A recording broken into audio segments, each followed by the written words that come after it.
Hello everyone, आप सभी का स्वागत है मैग्नेट ब्रेन्स के शानदार यूट्यूब चैनल पर, जहां पर हम सभी लोग मिलकर आपको प्रोवाइड करते हैं 100% free of cost high quality educational videos of K-12 यानी कि किंडरगार्टन से लेकर class 12 CBSE board English medium high quality lectures आपको सारे सब्जेक्ट्स के हम इसी यूट्यूब चैनल पर प्रोवाइड कराते हैं, जिनकी मदद से आप अपनी पढ़ाई को एक अलग शानदार लेवल पर ले जा सकते हैं। अगर आप हिंदी मीडियम के विद्यार्थी हैं, स्टूडेंट हैं, जो क्लास 6 से लेकर 12th तक की किसी क्लास में हैं, तो आप यूपी, एमपी, बिहार, राजस्थान और दिल्ली बोर्ड की पढ़ाई कर सकते हैं free of cost of all subjects on magnet brains Hindi medium. आप उस चैनल पर जाइए, विजिट करिए, आपको वहां पर सारे सब्जेक्ट्स के बढ़िया वाले क्वालिटी वाले लेक्चर्स मिल जाएंगे और बढ़िया पढ़ाई करिए। नोट्स के लिए हमारी वेबसाइट और एप्लीकेशन है, आप चेकआउट कर सकते हैं। क्लास 6 से class 12 English and Hindi medium all subjects के एक्सपर्ट्स द्वारा बनाए गए नोट्स आप डाउनलोड कर सकते हैं। This side Zeeshan, your maths mentor, आप सभी का स्वागत करता हूं। आज के सेशन में हम क्या करने वाले हैं? 13.2 एक्सरसाइज का नेक्स्ट पार्ट, यानी आज हम क्वेश्चन नंबर 7, 8, 9, 10, 11, 12 ये 6 क्वेश्चंस आज हम अटेम्प्ट करेंगे। देखो, स्लो एंड बढ़िया वाला एक्सप्लेनेशन दूंगा। स्लो रहूंगा मैं, आई नो मैं स्लो रहता हूं, बट स्लो रहने की वजह से ही जो एवरेज बच्चे होते हैं या बिलो एवरेज बच्चे होते हैं उनको समझ में आती हैं सारी की सारी चीजें। आओ शुरू करते हैं। और अगर आपने इसके प्रीवियस क्वेश्चंस नहीं पढ़े हैं, नहीं समझे हैं, तो प्लीज उनको पढ़ो, उनको समझो, उनको अटेम्प्ट करो।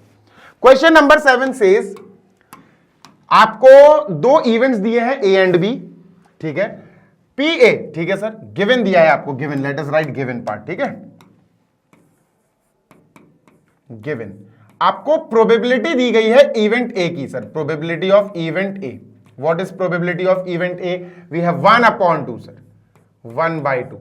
Probability of event B, probability of event A union B दिया है, ए यूनियन बी, सर ये क्या दिया है? दिस इज 3/5, ठीक है। Last but not the least, probability of B दिया है, दैट इज पी। इसको मैं येलो कलर से लिख रहा हूं क्योंकि ये पी अननोन है, इसी की वैल्यू आपको निकालनी है, ये निकालनी है आपको वैल्यू, ठीक है। Done. What they are saying, find the value of P, find P if number 1 mutually exclusive. सबसे पहली बात इन्होंने ये कहा है कि ए एंड बी जो इवेंट है वो म्यूचुअली एक्सक्लूसिव है। ए एंड बी आर, ध्यान से सुनिएगा, A and B are mutually exclusive. What is the meaning of mutually exclusive? Mutually exclusive. आओ एग्जाम्पल देकर समझाता हूं, ध्यान से सुनना जी सर। ऑल्दो मैं पढ़ा चुका हूं, बट यार याद दिलाऊंगा, मैं बार बार याद दिलाऊंगा, और जिसको बोरिंग लगे भैया वो आगे बढ़ जाए, वो आगे भाई फास्ट फॉरवर्ड कर दो। देखो, हमारे पास एक इवेंट ए है, या आप कह सकते हो एक सेट ए है, जिसके अंदर है 1 2 3। हमारे पास एक सेट बी है जिसके अंदर है बेटा 4 6 8। अब आपसे कहा गया कि ए इंटरसेक्शन बी बताओ क्या होगा। तो अब आप कह दोगे कि ए इंटरसेक्शन बी के अंदर कुछ भी कॉमन नहीं है, तो आपके मुंह से क्या निकलेगा कि sir A and B are mutually exclusive. ये दो ऐसे इवेंट्स हैं जिनके सेट हमने बनाए और देखा तो उनमें कुछ भी कॉमन नहीं आया। अगर दो इवेंट्स के बीच में कुछ भी कॉमन नहीं है, उनका इंटरसेक्शन अगर बेटा एम्प्टी सेट है, तो वो दोनों म्यूचुअली एक्सक्लूसिव कहलाते हैं। इतनी लाइन पढ़ के हम समझ गए कि ए इंटरसेक्शन बी इज 5 का मतलब है एम्प्टी सेट। अब अगर इसकी आप प्रोबेबिलिटी निकालो तो जीरो आएगी भाई, खाली की प्रोबेबिलिटी जीरो है ना। Probability of A intersection B is 0, ये याद रखिएगा। कोई दिक्कत? नो सर, इतनी बात क्लियर है? हाँ जी sir, probability of A intersection B is 0, ठीक है, इतनी बात तो क्लियर है सर, ये हमारी मदद करेगी। अब हमें पी की वैल्यू निकालनी है। आपको एक फॉर्मूला याद होना चाहिए बेटा, आपको एक फॉर्मूला याद होना चाहिए ए यूनियन बी का। ए यूनियन बी का फॉर्मूला याद होना चाहिए। क्या होता है सर? ए यूनियन बी होता है A plus B minus A intersection B, A intersection B. अब इन सब के आगे आप लगा दो पी, यानी probability, probability of A union B, ठीक है, पी लगा दिया sir. Probability of A sir, यहां भी पी लगा दिया। प्रोबेबिलिटी ऑफ बी, यहां भी पी लगा दिया। और probability of A intersection B, ठीक है, हाँ सर लगा दिया। आगे चलते हैं। अब probability of A union B हमें दिया गया है, probability of A union B 3/5। लो भैया वैल्यूज लिख दो, खत्म। प्रोबेबिलिटी ऑफ ए ये भी दिया है 1/2, ठीक है सर। प्रोबेबिलिटी ऑफ बी, ध्यान से सुनना जी सर, प्रोबेबिलिटी ऑफ बी हमें दिया गया है, कहां है, पी, ये पी दिया गया है सर, ठीक है। Probability of B minus probability of A intersection B, first case में 0 है सर, तो यहां 0 लगा दिया, कोई दिक्कत नो सर। तो P इज इक्वल टू, ये यहां जाएगा बेटा 3/5 minus 1/2, minus 1/2 is equal to P। बेटा इसका एलसीएम ले लेंगे, 6 माइनस 5 यानी 1/10 इज आंसर। 1/10 आ गया बेटा P का आंसर, यानी P की वैल्यू 1/10 होगी। कब? जब A और B म्यूचुअली एक्सक्लूसिव होंगे। Next part, part number 2, independent. Part number 2 कह रहा है A and B are independent. ध्यान से सुन लो, A एंड B क्या है sir ji, they are independent, ठीक है। अभी बताता हूं क्या है, ध्यान से सुनना जी सर। पार्ट नंबर 2 अपन यहां लिखते हैं sir, let us write over here. A and B are independent, are independent, independent events हैं, ठीक है। अब देखो, जब भी कोई दो इवेंट्स इंडिपेंडेंट होते हैं तो आपको बेटा चीजें पता होनी चाहिए। ये 13.2 एक्सरसाइज के जस्ट प्रीवियस वाले ही कॉन्सेप्ट्स हैं भाई। कौन से sir? Probability, multiplication theorem on probability, independent events, ये दो ही दो थ्योरम्स, दो ही दो चीजें, अच्छे से समझ लो बेटा। तो अगर आपको पता है कि ए और बी दो इवेंट्स जब इंडिपेंडेंट होते हैं तो क्या होता, अगर ये पता है तो बस खेल खत्म। आपको इसकी मदद से पता चल जाएगा सर ए एंड बी अच्छा इंडिपेंडेंट है, हाँ, तो probability of A B is equal to probability of A intersection B is equal to probability of A into probability of B. ये आपको याद होगा। ये कब लाइन आएगी? ये तब आती है जब दो इवेंट्स ए और बी इंडिपेंडेंट हो, ठीक है। Done sir. बेसिकली आपको ये भले ही याद ना हो, लेकिन हाँ याद रखना कि ये चीज भी होती है, तो ये चीज याद होनी चाहिए, ठीक है। तो sir probability of A intersection B, ध्यान से सुनना बेटा, probability of A intersection B अपन को निकालना है यार। ए इंटरसेक्शन बी की प्रोबेबिलिटी तो अपन को पता नहीं है भाई। Probability of A intersection B दिया ही नहीं है ना सर, यह है, अरे ये तो फर्स्ट पार्ट की है probability of A intersection B, first part की नहीं लेनी है। अब मैं बता रहा हूं आपको ये कैसे निकलेगा, ध्यान से सुनना जी sir. Probability of A union B क्या है sir? Probability of A union B क्या है सर? ध्यान से सुनो, ये है sir probability of A plus probability of B minus probability of A intersection B, ठीक है, यही है ना? हाँ सर यही है। अब probability of A union B हमें दिया गया है 3/5, यहां 3/5 लिखो, ठीक है sir. Probability of A, sir probability of A है 1/2, यहां 1/2 लिखो sir, plus probability of B, probability of B P है सर, पी लिखो, minus probability of A intersection B, probability of A intersection B हमें नहीं पता, ठीक है। तो यहां एक काम करते हैं, probability of A intersection B को यहां लाते हैं, पॉजिटिव बन जाएगा। Probability of A intersection B यहां ले आए, पॉजिटिव बन गया, और 3/5 को यहां ले गए, तो 1/2 प्लस पी माइनस 3/5। तो अब ये जो वैल्यू आई, ये आई बेटा probability of A intersection B, जिसकी वैल्यू हमें यहां रखनी है, इसके नीचे। बात समझ में आ रही है? बात समझ में आ रही है? यस और नो? ठीक है, इसको चाहो तो मैंने साइडलाइन कर दिया, आप समझो बेटा, इंपॉर्टेंट है। तो probability of A intersection B की जगह मैंने बेटा ये लिख लिया, हाफ प्लस पी माइनस 3/5, ठीक है, is equal to probability of A 1/2 into P. ये पी कहां से आ गया? प्रोबेबिलिटी ऑफ बी पी है बेटा, ठीक है। सॉल्व करेंगे बेटा इसका पूरा सॉल्व करते हैं अच्छे से, ठीक है। तो एक काम करते हैं, क्या P के पास LHS में P जो है, हाँ सर, इसके पास हाफ P ले आएंगे तो माइनस हो जाएगा। पक्की बात है? हाँ सर बिल्कुल पक्की बात है। और 3/5 को यहां, 1/2 को वहां, तो 3/5 पॉजिटिव हो जाएगा, 1/2 वहां जाके नेगेटिव हो जाएगा। बात समझ गए? जी सर बिल्कुल समझ गए।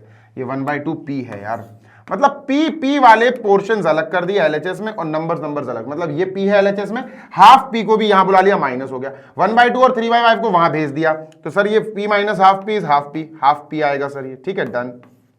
इज इक्वल टू एलसीएम 10 आएगा, 2 3 6 और 1/10 आएगा, पूरा सॉल्व कर लेना, 1/10 आएगा। 1/2 यहां गया तो सर ये क्या हो जाएगा, ये हो जाएगा बेटा 1/10 इंटू 2/1, तो answer is 1/5। P is equal to दोस्त 1/5, दैट्स आवर आंसर।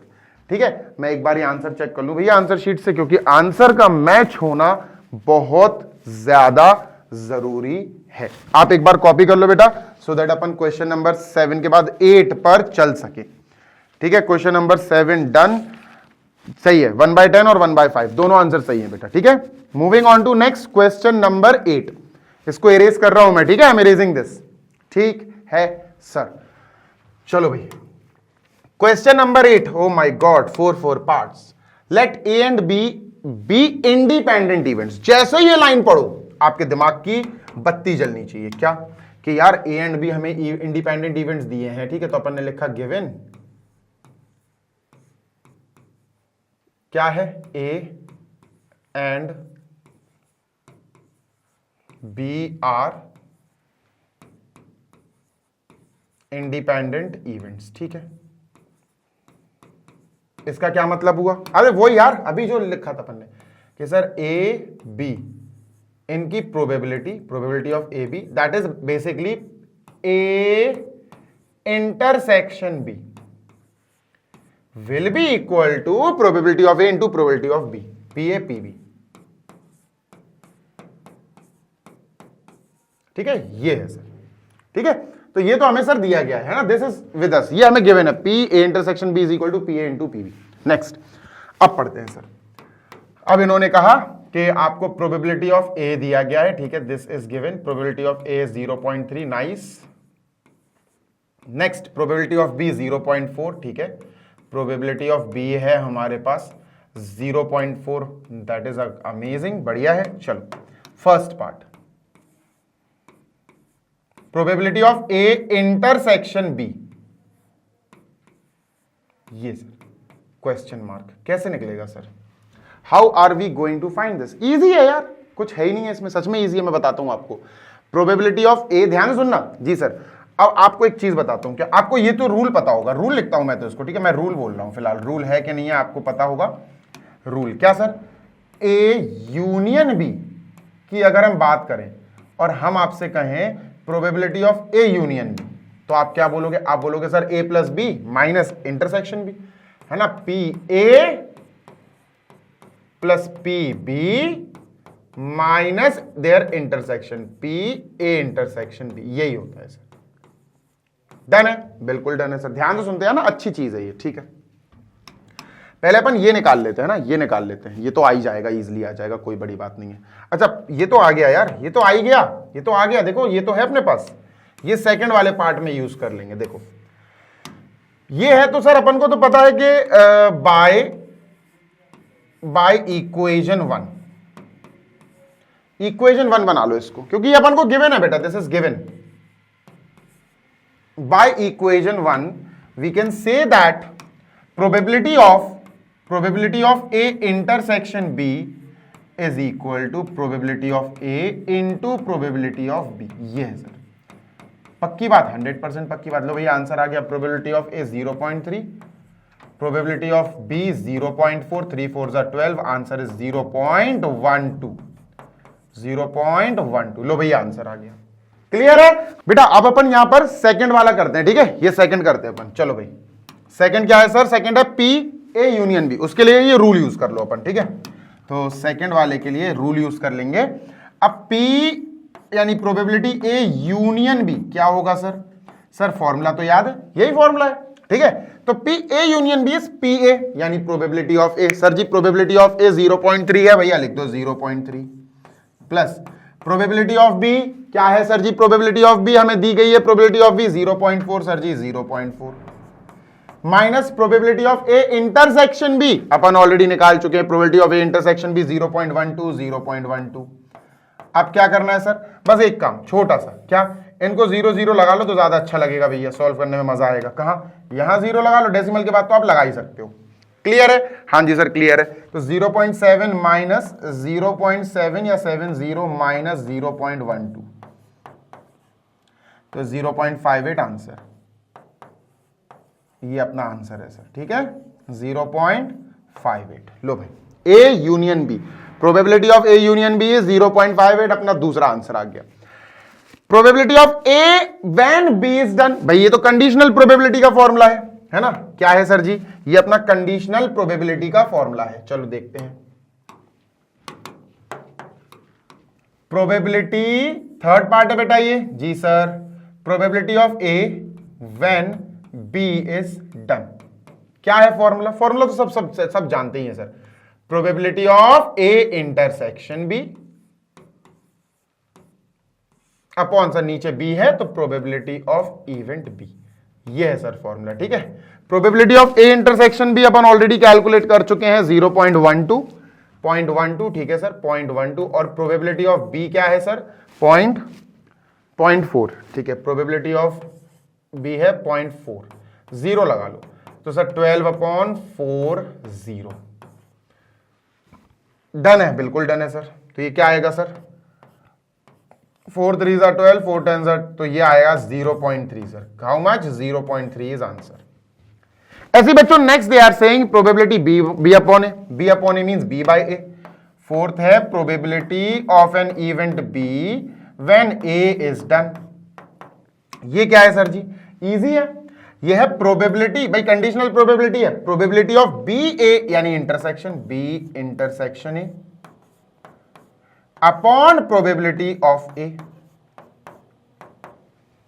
तो बी इंटरसेक्शन ए या ए इंटरसेक्शन बी, पहले बता चुका हूं आपको।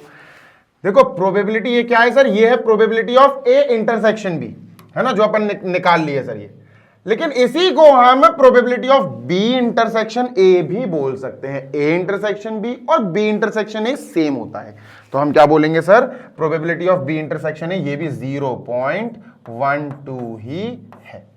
Probability of A P A, probability of A 0.3 sir, तो यहां 0.3 लिखते हैं, क्लियर है, हाँ जी सर क्लियर है, ठीक है, तो 0 लगा दो बेटर रहेगा, तो इट विल बी 12/30, डेसिमल हट जाएगा, है ना, तो 3 4s 3 10s 0.4 answer,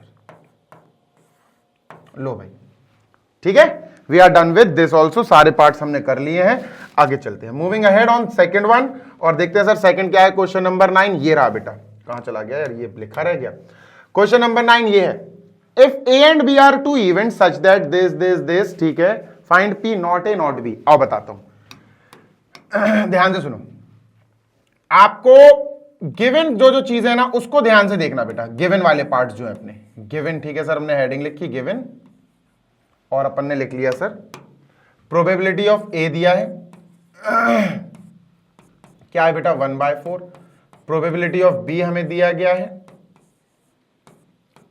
1/2, probability of A intersection B, P A intersection B, ये भी सर हमें गिवन है 1/8, डन है, बिल्कुल डन है सर,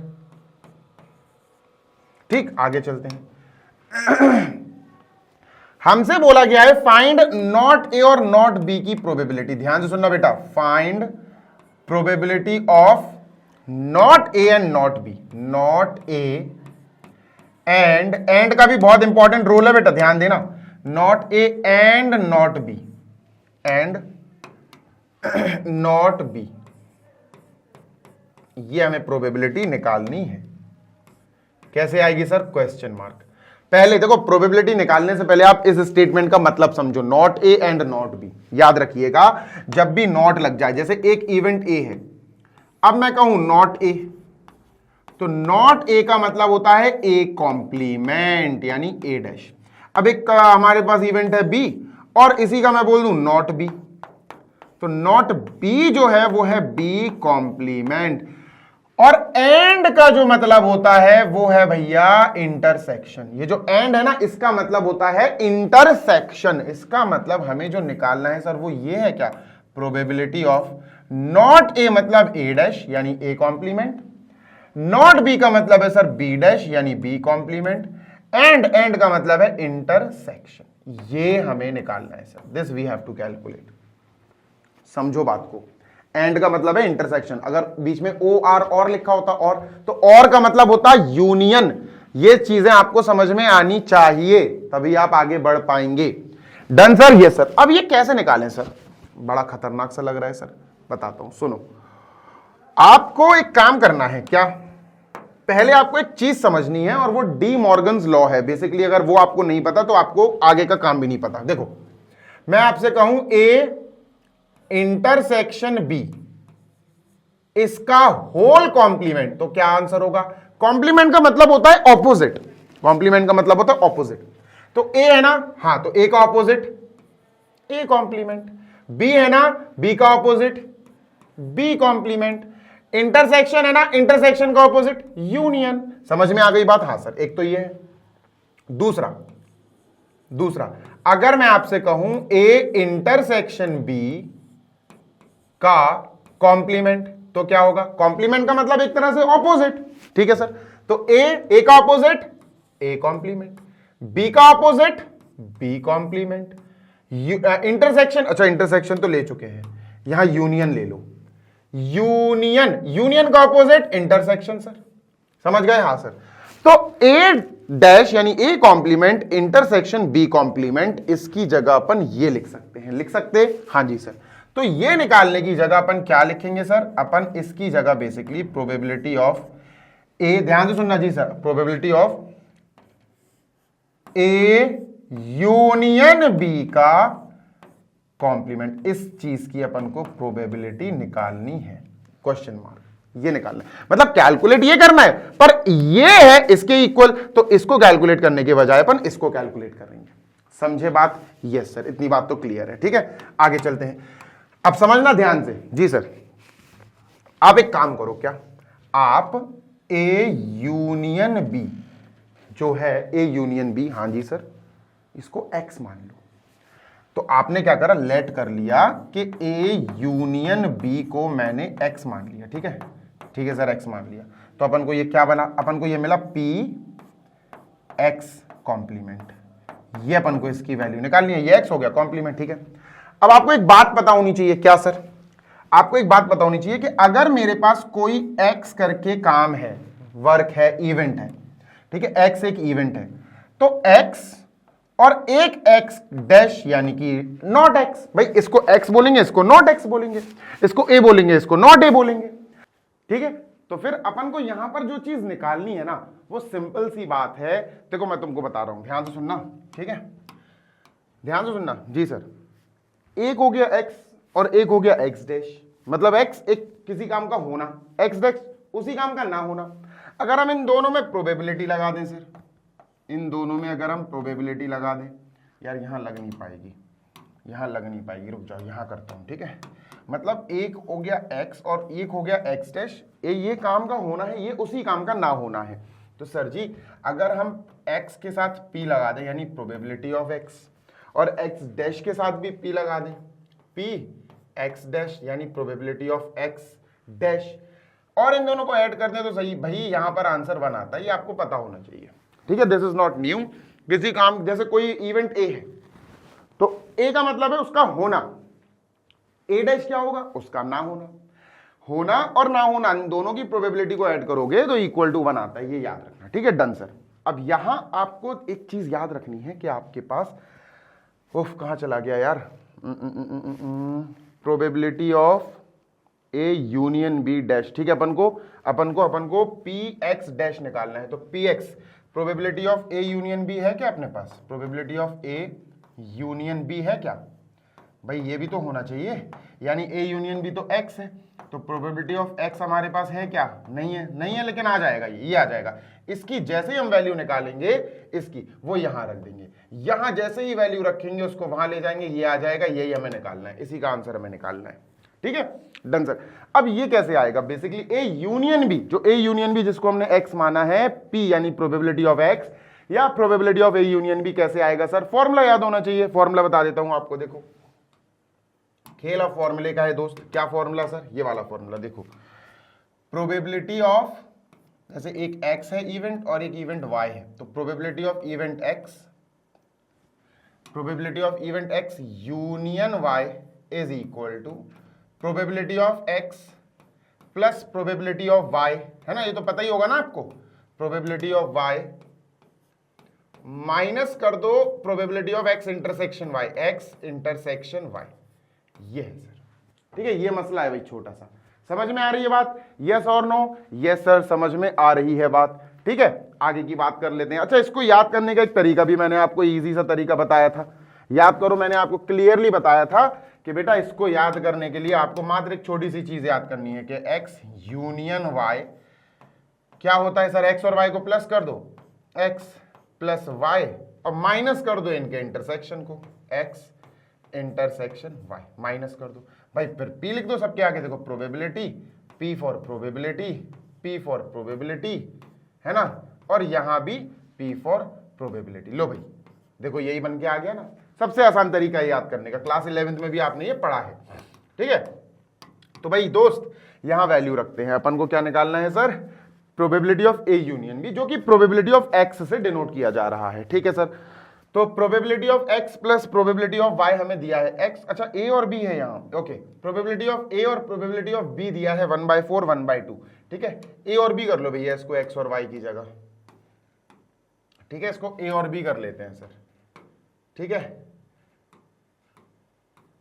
ठीक है, इसको ए और बी कर लेते हैं। ए एक इवेंट ए है और एक इवेंट बी है, तो ये A union B is equal to probability of A probability of B minus probability of A intersection B. ठीक है, डन सर। हाँ भाई, प्रोबेबिलिटी ऑफ ए क्या है? 1/4 1/2 1/8, तो ये है 1/4 प्लस ये है बेटा 1/2 माइनस ये है बेटा 1/8। डन? हाँ जी sir, done. That is probability of A union B. ठीक, सॉल्व कर दो इसको। तो ये एलसीएम आपको क्या देगा sir? LCM will be 8 obviously. So LCM अपन 8 लिखेंगे। 4 2 जा 8, 2 4 जा 8 1 जा, सो 6 - 1 इज 5/8। तो बेटा जी ये आया 5/8। क्या आया बेटा? We have probability of A union B is 5/8, और ए यूनियन बी जो है इसको हमने एक्स से डिनोट किया। Probability of X is equal to 5/8, ये हमारे पास आ गया। ठीक है, प्रोबेबिलिटी ऑफ एक्स आपको निकाल के दिखा दिया। 4 2 जा 2 4 जा 6 - 1 परफेक्ट 5 सही है, 5/8। तो बेटा इसकी वैल्यू हम पीछे निकाल चुके हैं, कितनी आई सर? 5/8। अब अगर इसकी वैल्यू 5/8 आ गई, बेसिकली इसकी वैल्यू 5/8 आ गई, तो ये आ जाएगा sir 5/8 plus probability of X dash is equal to 1। 5/8 वहां जाएगा तो probability of X dash is equal to 1 minus 5/8। LCM 8 आ जाएगा, 8 - 5 इज 3, ये आ गया 3/8। अब ये आंसर है हमारा, दिस इज आवर आंसर। क्या चीज निकालनी थी हमें? Find P not A and not B. Not a का मतलब है सर जी ए डैश या ए कॉम्प्लीमेंट। एंड का मतलब होता है इंटरसेक्शन, इंटरसेक्शन। बी नॉट, भाई नॉट बी का मतलब है बी कॉम्प्लीमेंट। ये हमें निकालना था, और हमें पता है डी मॉर्गन लॉ क्या कहता है कि ए इंटरसेक्शन बी, ध्यान से सुनो, A complement intersection B complement, basically ये इसका आउटपुट होता है। तो मैं इसकी जगह A complement intersection B complement की जगह बेसिकली ए यूनियन बी का होल कॉम्प्लीमेंट होल डैश लिख सकता हूं। तो इसको मैंने ये लिखा, आपने देख लिया। इसकी जगह मैंने ए यूनियन बी का डैश लिखा, वो आपके सामने है। क्या कहां से आया? ए यूनियन बी को एक्स मान लिया ताकि थोड़ा देखने में अच्छा लगे। उसके बाद की कहानी आपको पूरी समझा दी गई है। सो ये जो आंसर है हमारा बेसिकली किस चीज का आंसर है बेटा? Probability of x. What is x? X है बेटा ए यूनियन बी। क्या है एक्स? एक्स है ए यूनियन बी, यानी ये है सर हमारा probability of A union B, और एक्स का डैश तो इसका भी डैश इज इक्वल टू 3/8, है ना। और ये कहां से आया sir? A union B dash, but sir A union B dash आया A dash intersection B dash, यानी probability of A dash intersection B dash. अब इसको थोड़ा सा पढ़ते हैं अपन, ये क्या है सर? तो ए डैश मतलब नॉट ए, बी डैश मतलब नॉट बी, इंटरसेक्शन मतलब एंड। तो probability of not A and not B, यही निकालना था अपन को, probability of not A and not B. So this is the final answer 3/8। आप कॉपी कर सकते हो बढ़िया तरीके से। आगे चलते हैं नेक्स्ट क्वेश्चन नंबर 10 की ओर। ठीक है, मुझे उम्मीद है कि आपको ये अच्छे से समझ में आ गया होगा। क्वेश्चन नंबर 10 पे चलते हैं बेटा। What is question number 10 saying? आओ देखते हैं। इरेज कर रहा हूं मैं इसको, ठीक है, डन सर। ये पूरा इरेज तो होगा नहीं आई गेस, है ना, एक सेकेंड, जस्ट अ सेकेंड, हाँ अब हो गया, ठीक है। Event A and B, question number 10 पढ़िए। Event A and B are such that this is इतना, दिस इज इतना, दिस इज इतना, state whether A and B are independent. बच्चा देखो ए और बी इंडिपेंडेंट है कि नहीं, आप एक तरीके से पता लगा सकते हो। देखो एक है इवेंट ए और एक है event B, A and B. अब ये दोनों इवेंट आपस में इंडिपेंडेंट हैं कि नहीं, ये कैसे पता लगाओगे? सिंपल, मैं बताता हूं, आपने पढ़ा है इंडिपेंडेंट इवेंट्स में होता क्या है। अगर मैं ए, ध्यान से सुनना जी सर, और बी के इंटरसेक्शन, ए और बी के इंटरसेक्शन, देखो ए इंटरसेक्शन बी की प्रोबेबिलिटी निकालूं और मैं प्रोबेबिलिटी ऑफ ए निकालूं, प्रोबेबिलिटी ऑफ बी निकालूं, दोनों का मल्टीप्लाई कर दूं, भैया ये वाला पार्ट और ये वाला पार्ट अगर इक्वल आ गया तो आप कह दोगे कि भैया ये तो ए और बी आपस में इंडिपेंडेंट इवेंट्स हैं। ठीक है, for A and B being independent we have to make sure that this condition fulfils, ये कंडीशन फुलफिल होनी चाहिए। If A and B are independent events,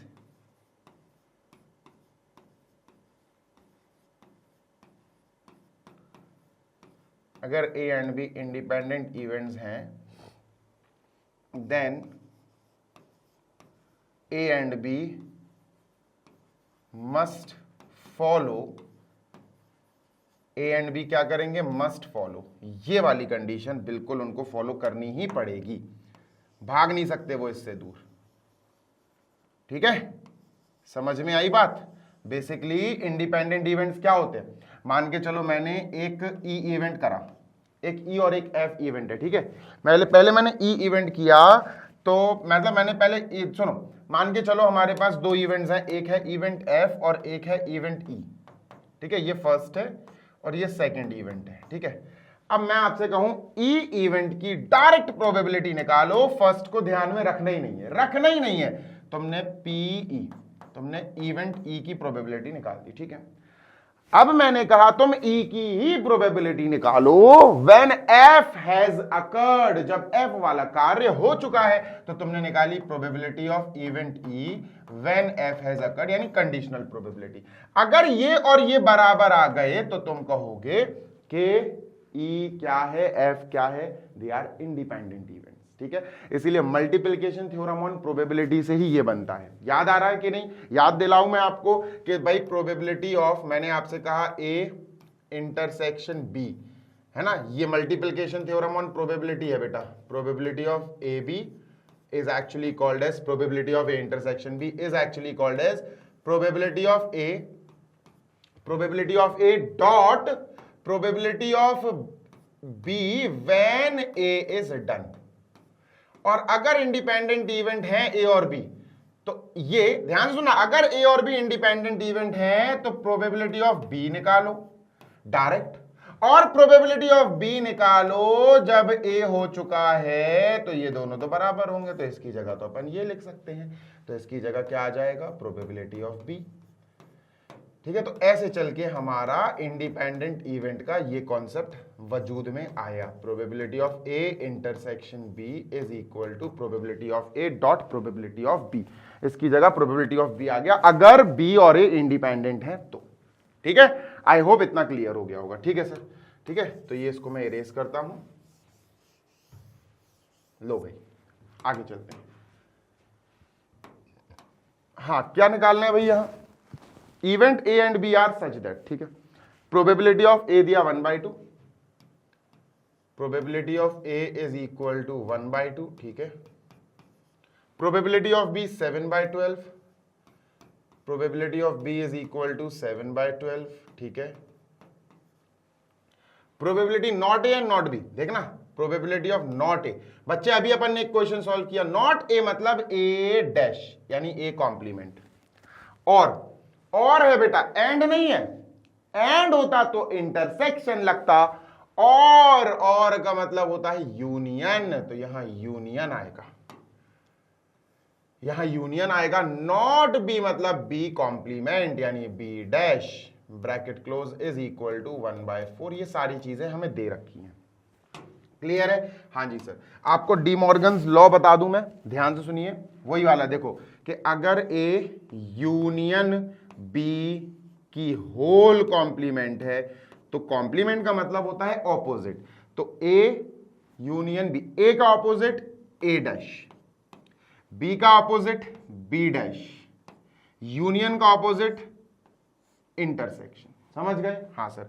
ऐसे ही बच्चे अगर ए इंटरसेक्शन बी की होल कॉम्प्लीमेंट की बात की जाए तो ये क्या होगा? ए का उल्टा ए कॉम्प्लीमेंट, बी का उल्टा बी कॉम्प्लीमेंट और इंटरसेक्शन का उल्टा यूनियन। समझ गए? हाँ सर। अपने पास ये दिया गया है तो इसका मतलब मैं देखो अच्छे से, ए dash union B dash, A dash union B dash, इसकी जगह मैं ये लिख सकता हूं। अगर आप ध्यान से देखेंगे तो इसकी जगह क्या लिखा जा सकता है सर? इसकी जगह लिखा जा सकता है प्रोबेबिलिटी ऑफ ए, ध्यान से सुनना जी sir, A intersection B, A intersection B का कॉम्प्लीमेंट, ए इंटरसेक्शन बी का कॉम्प्लीमेंट, ये लिखा जा सकता है, इज इक्वल टू 1/4। ठीक है? ए इंटरसेक्शन बी का कॉम्प्लीमेंट ये लिख दिया। क्लियर है इतनी बात? हाँ सर, इतनी बात तो क्लियर है। अब वो बोल रहे हैं भाई साहब पता लगाओ what is the is are A and B independent. क्या ए और बी इंडिपेंडेंट है? अब अगर ए और बी इंडिपेंडेंट है तो वो ये वाली कंडीशन फुलफिल करेंगे। तो पी ए और पी बी का मल्टीप्लाई तो देखो हम यहां से कर सकते हैं, आर एच एस तो हम निकाल सकते हैं। देखो यहां से अगर हम probability of A into probability of B multiply करना चाहते हैं तो ये तो हो सकता है यार। Probability of A 1/2, probability of B 7/12। तो सर देखो ये तो हो गया, कितना बैठा? 7/24। डन है भाई, ये तो आ गया। देखो ये अब probability of A intersection B ये और आ जाए तो मजा आ जाए सर, सच्ची कह रहा हूं। कैसे आएगा ये मैं बताता हूं, सुनो। बस मेन खेल है इसको ढूंढना, probability of A intersection B. ध्यान सुनना जी सर, अपने पास ये है probability of A intersection B, ध्यान से सुनना जी सर, प्रोबेबिलिटी ऑफ ए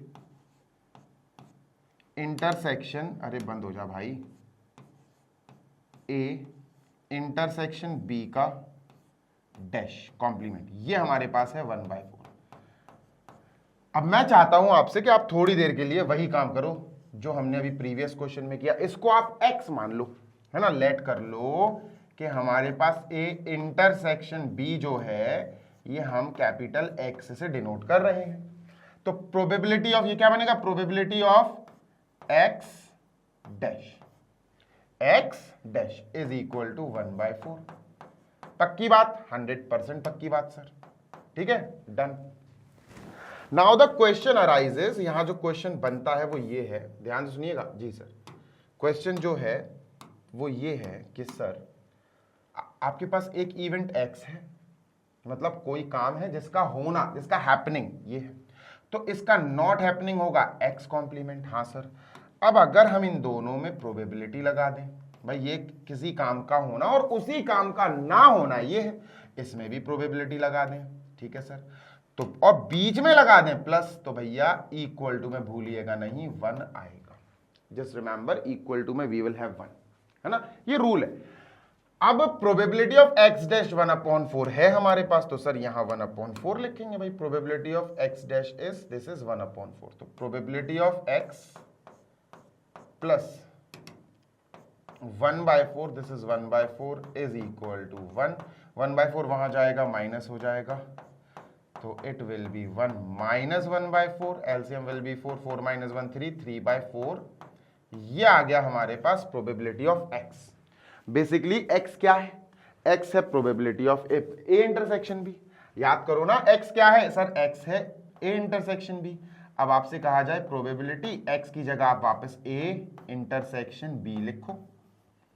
देखो ना x क्या रखा था? ए इंटरसेक्शन बी को अपन ने x मान लिया था, उसकी वापस वैल्यू रख दो, तो ये वैल्यू आई सर 3/4। कोई दिक्कत? No sir. कोई समस्या? No sir. भैया यही तो चाहिए था हमें। अब यहां LHS और ये RHS, ध्यान से सुनिएगा जी सर, ध्यान से सुनिएगा जी सर। इसकी वैल्यू क्या आई सर? इसकी वैल्यू आई अपने पास 3/4, बिल्कुल डन है। हाँ सर। इसकी RHS की इसकी वैल्यू क्या आई अपने पास? इसकी वैल्यू आई सर 7/24। क्या आई बेटा? 7/24। क्या ये दोनों इक्वल है? No sir, they are not equal. और अगर ये पोर्शन इक्वल नहीं आया तो हम कह सकते हैं कि A and B events are not independent. समझ में आई बात? यस और नो? यस सर, समझ में आ गई। ठीक है, मैं आंसर चेक कर लूं अपनी 13.3 एक्सरसाइज का, question number 10, A and B are not independent. लो भैया आ गया आंसर। ठीक है, तो अपन क्या लिखने वाले हैं? हम लिखने वाले हैं therefore we can say that, we can conclude, हम कंक्लूजन दे सकते हैं, we can conclude that due to probability of A intersection B not equal to probability of A into probability of B, not equal probability of A into probability of B। ठीक है, ठीक है, yes sir, we can conclude that due to this A and B are not independent। A and B क्या है? are not independent. अपने ए और be independent नहीं है, आप कंप्लीट करना है इसको। ठीक है, मैं तो लिखते ही हूं। तो ये क्वेश्चन हमारा हो गया है कंप्लीट। ठीक है, A and B are not independent. Are मैं लिख दूं, आर नॉट इंडिपेंडेंट। डन। अच्छा, नॉट इंडिपेंडेंट की जगह आप डिपेंडेंट भी लिख सकते हो, A and B are dependent, तो वो भी सही कहलाएगा। ठीक है, डन सर। चलो भैया चलते हैं क्वेश्चन नंबर 11 पे। ये रहा क्वेश्चन 11, जल्दी से रीड करिए। We will do these all parts. Given two independent event such that this. लो भैया, ये बहुत इंपॉर्टेंट है भैया। दो इंडिपेंडेंट इवेंट्स दिए गए हैं, समझे? अगर ए और बी इंडिपेंडेंट दिए गए हैं तो P यानी probability of A intersection B is P A dot P B. ये हम यूज कर सकते हैं, ये दिया गया है हमें। देखो देखो देखो, क्या गिवन है सर? गिवन है A and B are independent. आखिरी क्वेश्चन है क्या? नहीं, अभी एक और है। ठीक है, A and B are independent. Done है? हाँ जी सर। अब ये पूरी की पूरी लाइन कि भैया ए और बी तो इंडिपेंडेंट है, तो याद करो मैंने क्या बोला कि अगर हमारे दो इवेंट्स इंडिपेंडेंट हैं तो वो क्या फॉलो करेंगे? तो इनडायरेक्टली हमें जो गिवन है ना वो ये है, ए और बी के इंटरसेक्शन की प्रोबेबिलिटी, ए इंटरसेक्शन बी है, हाँ सर, इसकी प्रोबेबिलिटी जो है, हाँ सर, वो किसके बराबर रहेगी? Sir it will be equal to probability of A dot probability of B, यानी multiplication, probability of A dot probability of B. अब हमें ये लाइन दी गई, इस लाइन को पढ़ के हमें ये याद आया, तो इनडायरेक्टली हमें ये वाला पोर्शन गिवन है, याद रखना, हम इसको यूज कर सकते हैं। कोई दिक्कत? No sir. कोई समस्या? No sir. चलो आगे चलते हैं। ठीक है, let us move on to next. आगे देखते हैं। पी ए और पी बी दिया गया है सर। ठीक है भैया, पी ए और पी बी लिख लो। प्रोबेबिलिटी ऑफ हैपनिंग ए का मतलब है हैपनिंग, ए डैश का मतलब है नॉट हैपनिंग। ठीक है, प्रोबेबिलिटी ऑफ पी ए ये क्या है सर जी? This is 0.3। Probability of B 0.6। Probability of B is equal to 0.6। Done? हाँ ठीक है। Probability of A and B, मैंने क्या बोला भैया? याद रखना यार बच्चा प्लीज, एंड का मतलब इंटरसेक्शन, एंड का मतलब है इंटरसेक्शन, और का मतलब है क्या सर? यूनियन, है ना? क्लियर है? हाँ सर। नॉट का मतलब है कॉम्प्लीमेंट, नॉट का मतलब क्या है सर? नॉट का मतलब है कॉम्प्लीमेंट, सी, है ना? सी या डैश, आप डैश भी कह सकते हैं, नॉट का ये मतलब है सर।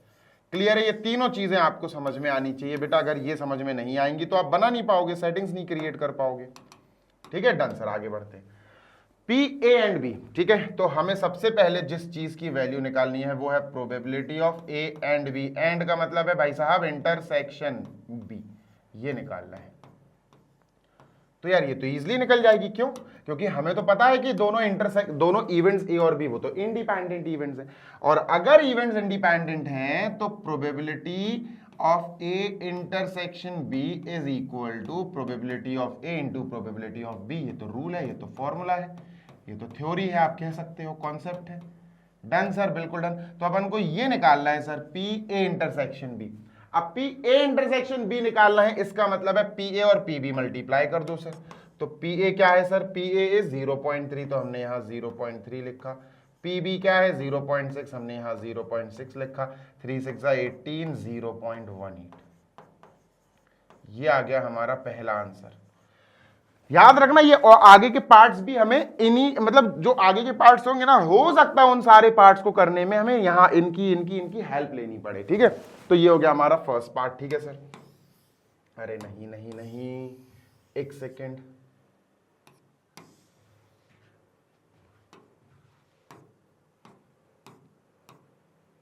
चलो आगे चलते हैं सर। सेकंड क्या है? What is second? सेकंड जो हमें निकालना है वो है probability of A and not B. Amazing यार। हमें निकालना है प्रोबेबिलिटी ऑफ ए एंड का मतलब है इंटरसेक्शन, नॉट बी, नॉट का मतलब है डैश, तो बी पे डैश लगा दो, is equal to question mark. ये कैसे आएगा? वेन डायग्राम से आएगा, वेन डायग्राम से आएगा। अब वेन डायग्राम के बारे में आप थोड़ा सा सोचो, थोड़ा सा विचार करो, थोड़ी सी गहरी सोच में जाओ कि भैया वेन डायग्राम से हम आपको कैसे बता सकते हैं। चलो देखो, समझना बात को।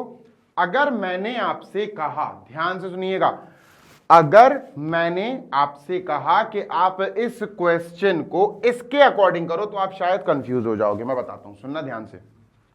देखो, अब आप ये इस पे फोकस ना भी करो तो चलेगा, आपका फोकस होना चाहिए इन वर्ड्स पे, ए एंड नॉट बी। इसका मतलब पता क्या हुआ? ए एंड नॉट बी, ए हो पर बी ना हो, ए बट नॉट बी। याद आया कुछ? याद करो, मैंने समझाया था बेटा इस चैप्टर की स्टार्टिंग में। देखो वेन डायग्राम से आपको समझाता हूं। ठीक है, वी हैव अ रेक्टेंगल। ठीक है सर, ठीक है। देखो, ये हो गया सैंपल स्पेस, ये हो गया बेटा ए, ये हो गया बी। अब मैं आपसे कह रहा हूं मुझे ए चाहिए, I want A and not B, not B, और बी नहीं चाहिए। A and not B, what is the meaning of A? A का मतलब हो गया सर ये पूरा, ध्यान से सुनिएगा, ए का मतलब हो गया सर ये पूरा, दिस होल। ठीक है, डन। एंड नॉट बी, अरे नॉट बी का मतलब, नॉट बी का मतलब हो गया बी नहीं चाहिए। अब ए और बी में कॉमन ये है सर, इतना पार्ट। हाँ सर, तो ये बी का हिस्सा भी कहलाएगा। अब मुझे बी नहीं चाहिए, आई डोंट वांट बी। तो इसका मतलब हुआ कि हमें यहां पर, ध्यान से सुनिएगा जी सर, ये वाला पोर्शन छोड़ना पड़ेगा। ठीक है, we will have to leave this portion. लो भैया, छोड़ दिया।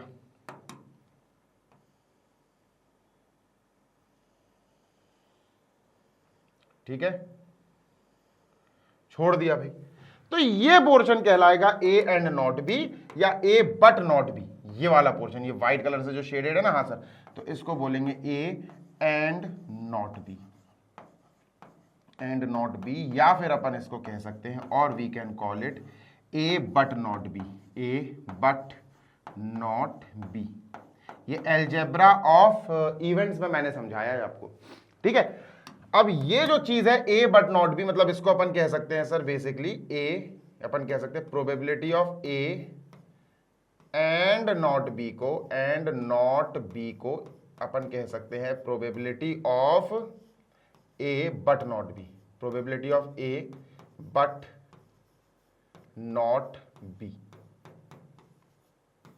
ठीक है, अब ए चाहिए पर बी वाला नहीं चाहिए, तो अपन इस चीज को ध्यान से सुनना, याद करने वाली चीज है बेटा, याद रखने वाली चीज है कि अगर आपको ए बट नॉट बी ये चाहिए ना, हाँ sir, A but not B ये चाहिए ना, हाँ सर, तो इसमें से क्या करते हैं, ए में से हम माइनस कर देते हैं, पूरे ए में से माइनस कर देते हैं ए और बी का कॉमन पार्ट, यानी ए इंटरसेक्शन बी। ये कर देते हैं। आराम से समझा रहा हूं बेटा, जल्दबाजी में ना मैं समझा पाऊंगा ना तुम समझ पाओगे, इसलिए मैं आराम से ही चलना चाहता हूं। ठीक है, तो इसका मतलब हुआ हमें प्रोबेबिलिटी निकालनी है सर, काहे की हमें प्रोबेबिलिटी निकालनी है सर जी ए बट नॉट बी, मतलब प्रोबेबिलिटी ए की निकालनी है, पर ए इंटरसेक्शन बी में जो बी वाला पार्ट है नॉट बी वो नहीं चाहिए सर हमें, यानी probability of A minus A intersection B, this we have to calculate. समझे क्या, ये हमें निकालना है। अगर इतना समझ में आ गया ना तो आपको इस क्वेश्चन का, इस वाले पार्ट का आप कह सकते हैं कि बेस समझ में आ गया, इसका आपको रस समझ में आ गया। क्लियर है क्या? Is it clear? यस और नो जल्दी से बता दो भैया, is it clear? Yes sir. चलो भाई आगे चलते हैं, let us move on to next. ठीक है, डन सर। तो आगे बढ़े, बस हो गया, अब तो बचा ही क्या है। देखो अब हमें क्या करना है सर, हमें यहां प्रोबेबिलिटी ऑफ ए, ध्यान से सुनना जी sir, probability of A minus probability of A minus probability of A intersection B कर देना है, खत्म। ये कर दो। प्रोबेबिलिटी ऑफ ए क्या है सर? 0.3, तो यहां 0.3 लिख लो, इवन 3 के आगे एक 0 लगा लो, 0.30। ठीक है, minus probability of A intersection B, probability of A intersection B है 0.18 माइनस करेंगे तो ये आएगा 0.12, ये अपना आंसर आ गया सर। ठीक है, मैं कह रहा हूं भाई हर पार्ट को आराम से समझाऊंगा, मैं जल्दबाजी में काम नहीं कर पाऊंगा, ना ही करना चाहता हूं। सीरियस में जल्दी समझा ही नहीं पाऊंगा मैं, अपने बस की नहीं है भैया जल्दबाजी करना। आगे चलते हैं, पी ए और B, what is the meaning of A और बी? देखो बताता हूं what is the meaning of A और बी, है ना, इसको हटाओ जरा। ए और बी का मतलब है, ध्यान से सुनना जी सर, थर्ड वाला पार्ट है ये, प्रोबेबिलिटी निकालो ए और बी। अब ये जो और है इसका क्या मतलब, what is the meaning of और? इस और के क्या मायने हैं? और अभी बताया, देखो ना, और का मतलब है सर यूनियन, तो हमें बेसिकली निकालना है probability of A union B.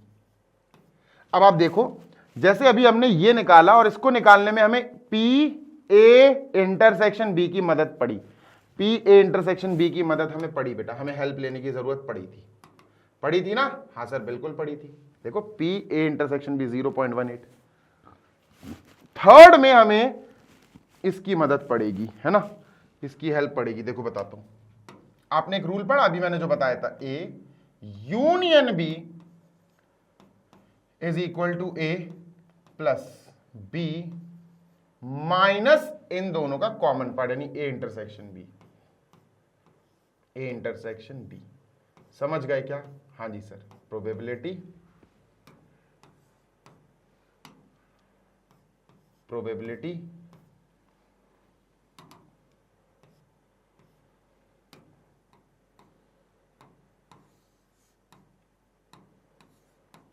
और यहां भी प्रोबेबिलिटी, सब जगह प्रोबेबिलिटी लगा दो, बस खत्म। यहां भी प्रोबेबिलिटी लगा दो, पी लगा दो, डन। यस सर, हमें निकालनी है इसकी वैल्यू सर, है ना। और का मतलब क्या होता है? और का मतलब होता है सर जी यूनियन, याद रखिएगा। अब जब हमें ये निकालना है, इसका फॉर्मूला पता है, तो प्रोबेबिलिटी ऑफ ए क्या है सर? प्रोबेबिलिटी ऑफ ए हमें दिया गया है 0.3, फिर 0.6 है, ये 0.3 है सर, प्लस ये 0.6 है, दिस इज 0.6, ठीक है, minus probability of A intersection B. Probability of A intersection B देखो फर्स्ट पार्ट में हमने निकाल के रखा है 0.18, हाँ सर, तो 0.18 लिखो, 0.18 सर, ये दोनों हो जाएंगे 0.9, 0.90 माइनस 0.18, 0.72, दैट्स आवर आंसर। ये आंसर है हमारा काहे का? प्रोबेबिलिटी ऑफ ए और बी, ए और बी, ये आंसर है हमारा। ठीक है, डन है? हाँ जी सर, चलो we are done with this. चलो आगे चलते हैं सर जी, फोर्थ पार्ट। थर्ड हो गया बेटा, सामने से हट जाता हूं भाई, जल्दी से देख लो, पॉज कर लो, समझ लो। ठीक है, फोर्थ पार्ट करते हैं सर इसका, बढ़िया तरीके से। फोर्थ पे चलें क्या? हाँ भाई चलना ही पड़ेगा। तो let us move on to fourth. इसको मैं इरेज कर रहा हूं, ठीक है। आई एम इरेज नहीं करना, इरेज करने की जरूरत ही नहीं है यार, इसको ऊपर ट्रांसफर कर दो। सर जी फोर्थ पार्ट बताओ। लो भैया फोर्थ क्या है? P neither A nor be. ये नीदर नॉर वाला समझो, पी नीदर या नाइदर जो भी है भाई, नीदर ए नॉर बी। अब सुनो आपको बताता हूं इसका जिस्ट। देखो होता क्या है, हिंदी में पढ़ेंगे तो हिंदी में कहेंगे ना ही ए और ना ही बी।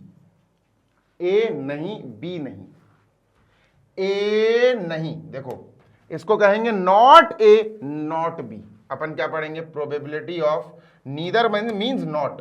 तो अपन ने पढ़ा नॉट ए नॉट बी, ठीक है, नॉट ए नॉट बी, ठीक है, नॉट ए नॉट बी। और आएगा कि एंड आएगा बीच में? एंड। इसका सीधा सीधा मतलब होता है मुझे ए और बी दोनों नहीं चाहिए, I don't want both of them. तो और नहीं आएगा। ऐसा नहीं है कि मैं तुमसे ये कह रहा हूं कि मुझे ए नहीं चाहिए या फिर बी नहीं चाहिए, नहीं। I am saying not A not B, neither A neither be, यानी नीदर ए नॉट बी मतलब ना ही ए चाहिए ना ही बी। तो not A and not B, and not B. और ये क्या होता है सर? P यानी प्रोबेबिलिटी। नॉट ए मतलब A कॉम्प्लीमेंट, नॉट B मतलब B कॉम्प्लीमेंट, और एंड का मतलब है बच्चे इंटरसेक्शन। लो भाई डन। ये निकालना है हमें, इसकी वैल्यू हमें चाहिए। बात समझ में आ रही है? बात समझ में आ रही है? Yes sir. अब इसकी वैल्यू निकालना है तो आपको इसके लिए डी मॉर्गन वाला लॉ याद होना चाहिए या रूल याद होना चाहिए। क्या होता है सर जी? ए यूनियन बी का कॉम्प्लीमेंट, कॉम्प्लीमेंट मतलब उल्टा। तो सर ए का उल्टा ए कॉम्प्लीमेंट, बी का उल्टा बी कॉम्प्लीमेंट, यूनियन का उल्टा इंटरसेक्शन। ऐसे ही ए इंटरसेक्शन बी का कॉम्प्लीमेंट। तो सर ये होगा ए का उल्टा ए कॉम्प्लीमेंट, बी का उल्टा बी कॉम्प्लीमेंट, और इंटरसेक्शन का उल्टा यूनियन। तो ये दो चीजें आपको याद होनी चाहिए, ठीक है। Done sir. Now what we have to do? We have to put the value by A dash intersection B dash, A dash intersection B dash. तो ये होता है सर, हाँ। तो ए यूनियन बी का डैश लिखेंगे, इसकी जगह क्या लिखेंगे बेटा? We will write probability of A union B का डैश, ठीक है। थोड़ी देर के लिए मेरे कहने से इसको आप ए यूनियन बी को एक्स मान लो। Let A union B is denoted by X. तो हमें क्या निकालना है? हमें निकालना है probability of A union B is X, और एक्स का डैश है ना, ए यूनियन बी का डैश, तो X dash is equal to question mark. ये हमें निकालना है, ठीक है। डन है? हाँ जी सर डन। अब रूल याद करो, प्रोबेबिलिटी ऑफ एक्स यानी कोई एक इवेंट एक्स है और एक इवेंट एक्स का मतलब है किसी इवेंट का होना, और एक्स डैश का मतलब है उसी इवेंट का ना होना। तो एक एक्स है और एक एक्स डैश है, दोनों की प्रोबेबिलिटी अगर हम ऐड कर दें तो इक्वल टू में वी विल हैव 1। हमें इक्वल टू में क्या मिलने वाला है? 1 मिलेगा सर। कोई दिक्कत? No sir. हमें ये निकालनी है, क्या हमारे पास इसकी प्रोबेबिलिटी है? प्रोबेबिलिटी ऑफ एक्स, एक्स का मतलब है sir probability of A union B. देखो सर ए यूनियन बी की प्रोबेबिलिटी हमारे पास है, probability of A union B 0.72 है हमारे पास, है ना। Done sir. तो मैं क्या बोला? मैं बोला बेटा हमारे पास probability of A union B ये है, क्या है sir? Probability of A union B, और है ना, तो ये है 0.72। 0.72 हमने लिखा सर। अब ए यूनियन बी क्या है सर? ये तो एक्स है, दिस इज एक्स, तो यानी प्रोबेबिलिटी ऑफ एक्स है हमारे पास 0.72। तो बेटा प्रोबेबिलिटी ऑफ एक्स यहां रखो, बस इतना सा काम आपको करना है, ठीक है। प्रोबेबिलिटी ऑफ एक्स का मतलब क्या है sir? Probability of A union B, जो कि 0.72 है हमारे पास, plus probability of X dash, probability of X dash is equal to how much? Is equal to sir 1, है ना, is equal to we can say sir 1, ठीक है भाई। इसको निकाल लो, वो वहां चला जाएगा। तो probability of X dash is equal to 1 minus 0.72, तो दिस विल बी 0.28 ये आ गया सर। ठीक है, हमें यही निकालना था बेटा, x dash, probability of X dash 0.28। एक बार ये आंसर चेक कर लूं मैं। Yes 0.28, 0.72, perfect, 0.12, 0.18, 0.12, 0.18, perfect. तो 11th क्वेश्चन के सारे पार्ट्स हो चुके हैं बेटा, आपके सामने आपकी स्क्रीन पर है। You can just go with this. और अब अपन चलेंगे बेटा क्वेश्चन नंबर लास्ट, यानी ये सेशन का आखिरी क्वेश्चन, क्वेश्चन नंबर 12। ठीक है, जल्दी से सेशन को लाइक कर दो, बढ़िया तरीके से चैनल को सब्सक्राइब कर दो, क्योंकि भाई शानदार तरीके से हम आखिरी यानी लास्ट क्वेश्चन नंबर 12 पे चल रहे हैं। A die is tossed thrice, 3 बार डाई को टॉस किया गया। ठीक है sir, find the probability of getting an odd number at least once. खतरनाक खतरनाक। A die is tossed thrice. पहली चीज मैं आपको थोड़ा सा याद दिलाना चाहता हूं, एक डाई में 6 फेसेस होते हैं। कितने? 6 फेसेस। एक डाई को 3 बार फेंका गया, बस पावर 3 लगा दो, तो इसका मतलब टोटल नंबर ऑफ आउटकम्स कितने आएंगे बेटा? 216। 3 डाई को एक बार फेंका गया, तब भी यही कंडीशन आएगी, 6 की पावर 3। समझ रहे हो ना? बहुत बेसिक सा कॉन्सेप्ट है। अब समझते हैं इस क्वेश्चन के सॉल्यूशन को और एक्सप्लेनेशन को। अब 216, समझना बात को, सैंपल स्पेस में हमारे पास 216 टोटल आउटकम्स आएंगे। क्या हम पूरे टोटल आउटकम्स लिखने बैठेंगे? नो सर, बाबा बन जाएंगे फिर तो हम, है ना। तो भैया 216 आउटकम्स यानी पूरे सैंपल स्पेस हमें नहीं लिखने हैं। क्या करना है फिर सर? ध्यान से सुनना। अब क्वेश्चन को समझना, क्वेश्चन को थोड़ा क्या बहुत ही अलग तरीके से करेंगे। Find the probability of getting an odd number at least once. इसका क्या मतलब हुआ? देखो, समझाने में मुझे टाइम लगेगा, मैं बिल्कुल हवा में नहीं समझाऊंगा कि बेटा ऐसा ऐसा कर लेना हो जाएगा, नहीं। सुनो, आपने क्या किया, 3 थ्रो करना है। ठीक है, 3 थ्रो। तो आपने क्या करा? First throw done sir, yes. Second throw,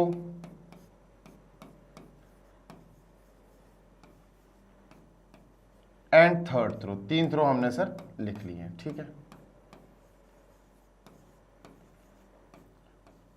3 throw हमने लिख लिए। हाँ सर, अब मैं आपसे कहूं, ध्यान से सुनना जी sir, find the probability of getting an odd number at least once. इसका मतलब हुआ कि हमें एट लीस्ट वन, मतलब भाई यहां इवन आ जाए, यहां इवन आ जाए, यहां ऑड आ जाए, चलेगा। यहां ऑड आ जाए, यहां इवन, चलेगा। एट लीस्ट वंस का मतलब है हो सकता है तीनों में भी ऑड ऑड ऑड आ जाए, या तीनों में ऑड ऑड ऑड की जगह कोई एक, मतलब एक में तो कम से कम ऑड हो। मतलब कुल मिला के कुछ ऐसा हो, जैसे मान के चलो 1, 2, 4। तो देखो ये आया, फर्स्ट थ्रो में 1 आया, सेकंड में 2, तीसरे में 4। अब यहां पर ऑड है ना, देखो 1 इज एन ऑड नंबर। हाँ सर, बाकी 2 इवन है, चलेगा, ये दौड़ेगा बेटा। समझ रहे हो ना बात को? हाँ सर। तो मैं ये कह रहा हूं कि हम 216 सैंपल स्पेस पूरे नहीं लिख सकते, फिर उनमें से हम छांट नहीं सकते भैया, चूज नहीं कर सकते कि भैया ये उठा के लिखते जाओ दिस अपॉन दिस आंसर। ऐसे नहीं करेंगे हम इसको कैसे करेंगे? ध्यान से सुनना सर, अप्रोच थोड़ी सी अलग लगानी पड़ेगी। और वो अप्रोच अलग ये है कि अगर मैं आपसे कहूं कि फर्स्ट थ्रो किसी ने किया, एक डाई को फेंका, तो बताना प्रोबेबिलिटी ऑफ गेटिंग, ध्यान सुनना जी सर, प्रोबेबिलिटी, ठीक है सर,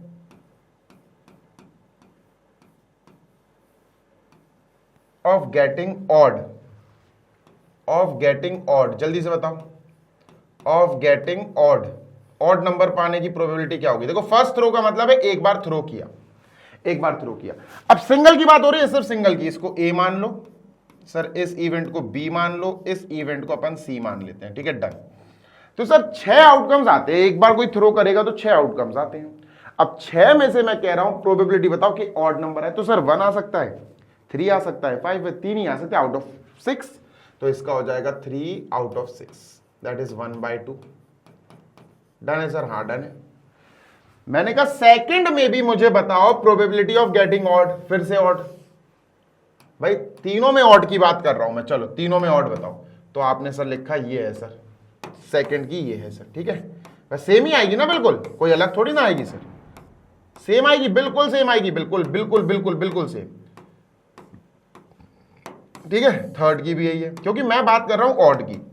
पर अब तुम कहोगे सर क्वेश्चन में ये थोड़ी ना लिखा था कि तीनों में ऑड आए, क्वेश्चन में ये लिखा था कि तीनों में से कोई एक ऑड आना चाहिए, एटलीस्ट 1, 2 भी आ जाए ऑड, भाई 1,3,6 आ जाए, देखो 1,3,6, तो सर ये भी ऑड है, ये भी ऑड है, ये इवन है, चलेगा बेटा ये 1,3,6, एक कम से कम एक, 2 भी ऑड आ जाए, तीनों भी ऑड आ जाए, चलेगा। अब मैंने आपसे कहा कि अगर ए है ऑड आना तो प्रोबेबिलिटी ऑफ ए क्या हुई 1/2।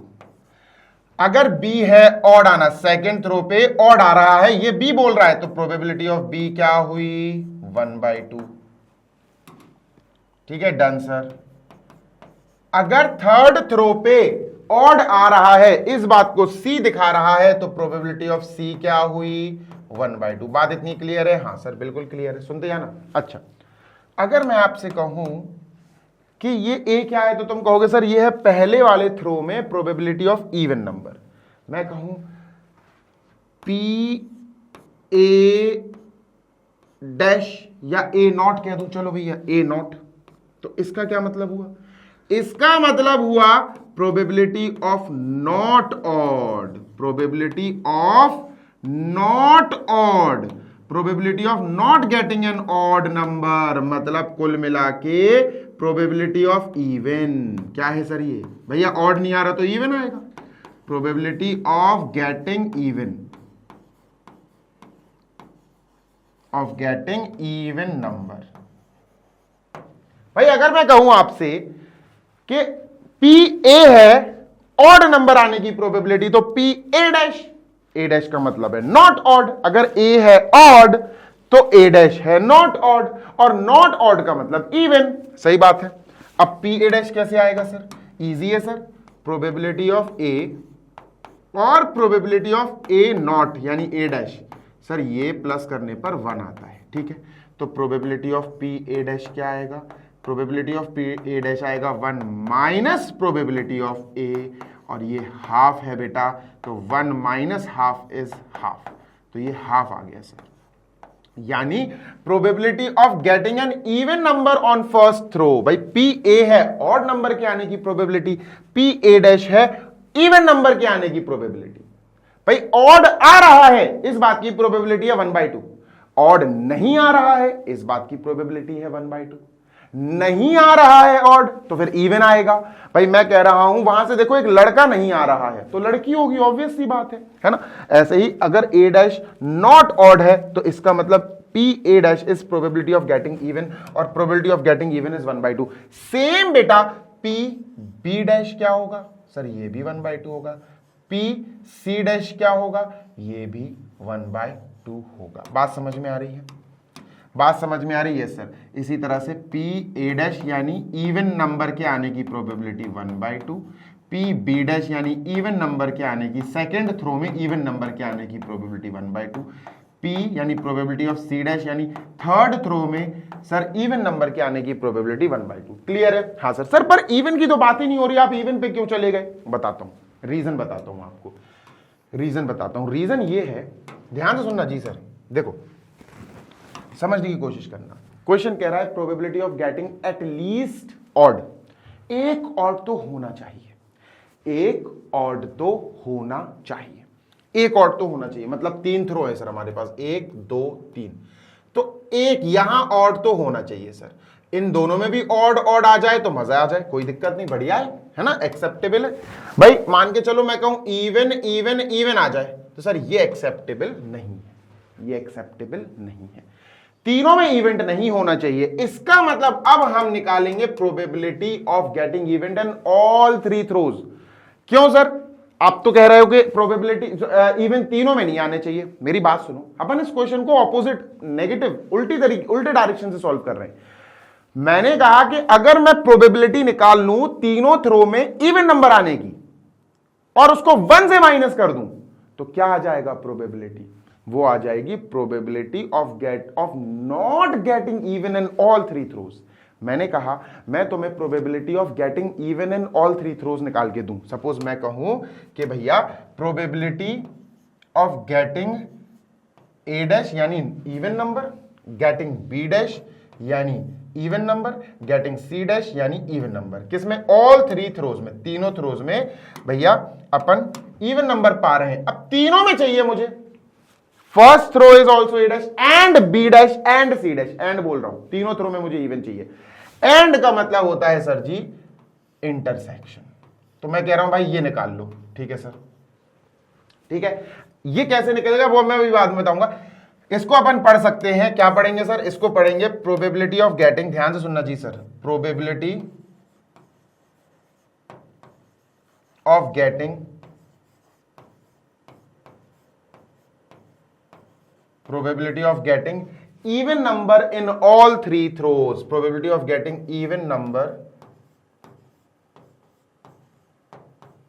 in all three throws, तीनों थ्रो में मुझे इवन नंबर चाहिए, और इवन नंबर को मैंने a dash b dash c dash से डिनोट किया है, ठीक है। Of getting even number in all three throws, मतलब फर्स्ट थ्रो में भी इवन, सेकंड में भी इवन, थर्ड में भी इवन, तो इंटरसेक्शन आएगा। ऑल थ्री थ्रोज, तीनों में चाहिए मुझे, ठीक है, तो इंटरसेक्शन आएगा। अब आपने इंडिपेंडेंट प्रोबेबिलिटी पढ़ी है ना भाई, अगर आपको इंडिपेंडेंट इवेंट्स मान के चलो, मैंने ई एफ जी तीन इंडिपेंडेंट इवेंट्स हैं, ठीक है सर, है ना, क्योंकि ये इंडिपेंडेंट वाला ही केस है, थ्रो, कॉइन का टॉस करना, ये सब इंडिपेंडेंट इवेंट्स होते हैं। तो अगर हम थ्रो की बात करें तो ई एफ जी क्या होगा सर, ये होगा probability of E intersection F intersection G, ये होगा सर। और इसकी बात करें तो ये क्या होगा, ये होगा sir probability of E into probability of F into probability of G, है ना। तीन केसेस का इंडिपेंडेंट इवेंट का ये बनता है। ऐसे ई एफ जी की जगह बस A dash B dash C dash है, और कुछ खास नहीं है, ठीक है। तो अपन क्या करेंगे सर, अपन इसकी जगह लिखेंगे कि, ध्यान से सुनिएगा, बहुत इंपॉर्टेंट है, आराम से चल रहा हूं मैं, प्रोबेबिलिटी ऑफ ए डैश, इसको ई मान लो, A dash intersection B dash, यानी इसको ई, इसको एफ और इसको जी मान लो, intersection C dash is equal to probability of A dash dot probability of B dash dot probability of C dash, probability of A dash into probability of B dash into probability of C dash, ठीक है। इनकी भाई ये किसकी बात हो रही है, ये हो रही है probability of getting even number in all three throws, ठीक है, डन सर। 1/2 1/2 1/2 यानी ये आया सर हमारा 1/2 1/2 1/2 यानी 1/8 1/2 into 1/2 into 1/2, that is going to give us 1/8। ये क्या है सर, ये है probability of getting even number even number even number, तीनों थ्रोज में इवन नंबर आ जाए। अगर तीनों थ्रोज में इवन नंबर आ गए, थ्रो 1 थ्रो 2 थ्रो 3, भाई यहां भी इवन आ गया, यहां भी इवन आ गया, यहां भी इवन आ गया, तो ये तो हमें चाहिए नहीं है सर, ये हमें थोड़ी ना चाहिए, क्योंकि इन्होंने कहा probability of getting an odd number at least once, इन तीनों में कोई तो एक ऑड नंबर होना चाहिए। और हमने क्या कहा, हमने कहा कि ये प्रोबेबिलिटी है इवन इवन इवन आने की, तो यार हमें ये चाहिए ही नहीं है 1/8। और अगर हमें नहीं चाहिए तो हमें क्या चाहिए, हमें बेसिकली जो चीज कैलकुलेट करनी है उसको हम ऑपोजिट, उल्टी दिशा में अगर पुकारेंगे, जैसे हमें क्या प्रोबेबिलिटी निकालनी है, probability of getting an odd number at least one, of getting an odd number at least once, हमें यह निकालना है। तो इसको हम उल्टी दिशा में, अगर उल्टी डायरेक्शन में पढ़ें तो हम पता क्या बोल सकते हैं, हम बोल सकते हैं प्रोबेबिलिटी ऑफ नॉट गेटिंग, ध्यान से सुनना, probability of not getting an even number, इसको हम बोल सकते हैं probability of not getting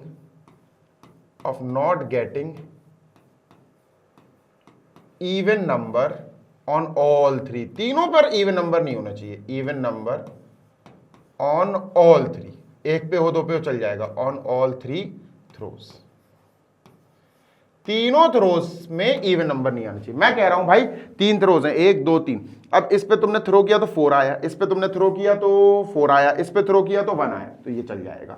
4 is even 1 1 is odd, एक ऑड चाहिए सर हमें, 2 ऑड हो जाए 3 ऑड हो जाए, मजा आ जाएगा। लेकिन यहां 2 आया, यहां 4 आया, यहां 6 आ गया, 2 4 6, तो ये तो तीनों होगा इवन, तो तीनों इवन थोड़ी ना चाहिए हमें, है ना। तो हम समझ गए सर, इसका आंसर आएगा 1 माइनस, भैया 1 में से माइनस करो, probability of not getting an even, ये है probability of getting an even in all 3। Not getting चाहिए तो इसको 1 से माइनस कर दो 1/8 को, 1 माइनस 1/8, आंसर आ गया बेटा 7/8, यही हमारा आंसर है, दिस इज आवर आंसर। ठीक है, हमसे पूछा है कि probability of getting an odd number at least once, मतलब 3 थ्रो में कम से कम एक बार तो भैया ऑड आए, है ना। तो थोड़ा दिमाग चलाओ, एक में ऑड आ जाए, एटलीस्ट में यही कहानी है, एटलीस्ट की कहानी यही है बेटा, इसीलिए अलग क्वेश्चन होता है एटलीस्ट वाला, कि एक बार थ्रो में ऑड आ जाए चल जाएगा, बढ़िया है, हम काउंट करेंगे, उसको ले लेंगे, इंक्लूड कर लेंगे। 2 बार में आ जाए तो भी अच्छी बात है, 3 बार में ऑड आ जाए तो भी अच्छी बात है, ले लेंगे। लेकिन एक बार इवन आए, दूसरे में इवन आए और तीसरे में भी इवन आ जाए, तो ये हम बर्दाश्त नहीं करेंगे, इसको हम इंक्लूड नहीं करेंगे। और हमने इन्हीं की प्रोबेबिलिटी निकाल ली, probability of getting even number, even number, even number, 1/2 into 1/2 into 1/2, 1/8 आ गई। और ये चीज हमें नहीं चाहिए, बिल्कुल नहीं चाहिए, तो बस 1 से माइनस कर दो, आंसर आ जाएगा, खत्म। मैं आपसे कहूं जैसे प्रोबेबिलिटी ऑफ गेटिंग,